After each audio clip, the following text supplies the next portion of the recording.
Celebrate the moments of colors. KMT Silks, Perinthalmanna, Kottakkal. Pattambi Koottanad പാതയിലെ വാവന്നൂരിൽ റോഡരികിലെ കാഴ്ചമറയ്ക്കുന്ന കുറ്റിക്കാടുകൾ അപകട ഭീഷണി ഉയർത്തുന്നു. കുറ്റിക്കാടുകൾ വെട്ടിമാറ്റാനാവശ്യമായ നടപടികൾ വേണമെന്നാണ് നാട്ടുകാർ ആവശ്യപ്പെടുന്നത്. പട്ടാമ്പി കൂറ്റനാട് സംസ്ഥാന പാതയിലെ വാവന്നൂർ ഉൾപ്പെടെയുള്ള പ്രദേശങ്ങളിലാണ് കുറ്റിക്കാടുകൾ യാത്രക്കാർക്ക് അപകട ഭീഷണി ഉയർത്തും വിധം വളർന്നു നിൽക്കുന്നത്. റോഡരികിൽ തഴച്ചു വളർന്ന കാട്ടുചെടികൾ ഇപ്പോൾ യാത്രക്കാരുടെ കാഴ്ച മറയ്ക്കുന്ന അവസ്ഥയാണ്. ഏതു നിമിഷവും ഇവിടെ വലിയ അപകടങ്ങൾ സംഭവിക്കാം എന്നതാണ് സ്ഥിതി. കൂറ്റനാട് മുതൽ വാവന്നൂരിലുള്ള റോഡരികിലാണ് കുറ്റിക്കാടുകൾ കൂടുതലായി പടർന്ന് പന്തലിച്ച് നിൽക്കുന്നത്. പലയിടങ്ങളിലും റോഡിന്റെ വെള്ളവര വരെ കുറ്റിച്ചെടികൾ വളർന്നു നിൽക്കുന്നുണ്ട്. ഇതോടെ വീതി കുറഞ്ഞ റോഡിന്റെ ആകെ വിസ്തൃതി വീണ്ടും കുറഞ്ഞ സ്ഥിതിയാണ്. സംസ്ഥാന പാതയായതിനാൽ ദീർഘദൂര ബസ്സുകളടക്കം നൂറുകണക്കിന് വാഹനങ്ങൾ നിമിഷം തോറും ഇതിലൂടെ കടന്നു പോകുന്നുണ്ട്.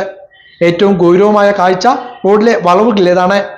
വളവുകളിൽ എതിരെ വരുന്ന വാഹനങ്ങളെ കാണാൻ കഴിയാത്ത വിധം ചെടികൾ വളർന്നു നിൽക്കുന്നത് ഡ്രൈവർമാരെ വലിയ ദുരിതത്തിലാക്കുന്നുണ്ട്. നേരത്തെ തന്നെ നിരവധി വാഹനാപകടങ്ങൾക്കും മരണങ്ങൾക്കും ഇവിടെ സാക്ഷ്യം വഹിച്ച മേഖല കൂടിയാണ്. കാൽനട യാത്രക്കാരുടെ അവസ്ഥയും ദയനീയമാണ്.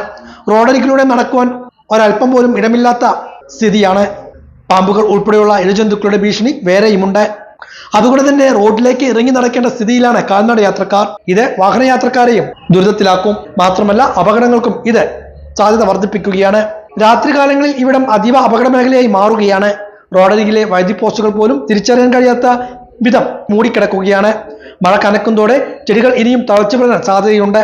നിലവിൽ തന്നെ കാഴ്ചമറയുന്ന ഈ പാതയിൽ മഴ കൂടി പെയ്താൽ അപകട സാധ്യത ഇരട്ടിയാകുമെന്ന ആശങ്ക നാട്ടുകാർക്കും വാഹനയാത്രക്കാർക്കും ഉണ്ട്. ഇതിന് അടിയന്തരമായി ഒരു പരിഹാരം കാണണമെന്നാണ് ആവശ്യം.